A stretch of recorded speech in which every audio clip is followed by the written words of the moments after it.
匹克球源於1965年嘅美國，係一種隔網式揮拍擊球運動，融合咗網球、羽毛球同乒乓球呢3種球類運動嘅特色。匹克球嘅發球方式包括直擊式同自由落體式。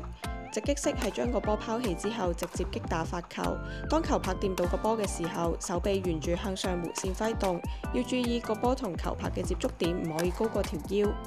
自由落體式就係將個波自由下落，觸地彈起之後再擊打個波，無揮拍同擊球嘅高度限制。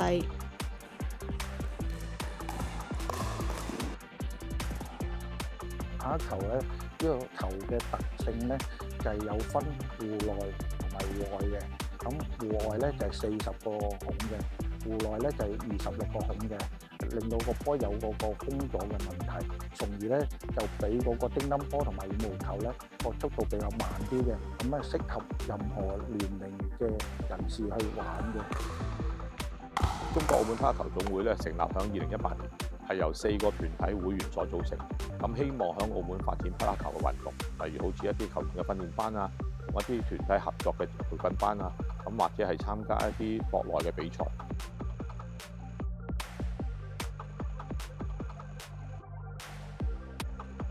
匹克球結合了多項球類運動的一個性質。那在朋友的一個推薦下，我也機緣巧合參加了這個興趣班。在第1節課之後呢，我也愛上了這項活動，達到一個鍛鍊身體的一個效果。特別是我和搭檔一起打匹克球這項運動的時候，我們可以發揮每個人的技術的特點，然後同時結合匹克球的一些戰術，來奪得美麗的分數，特別具有競技性。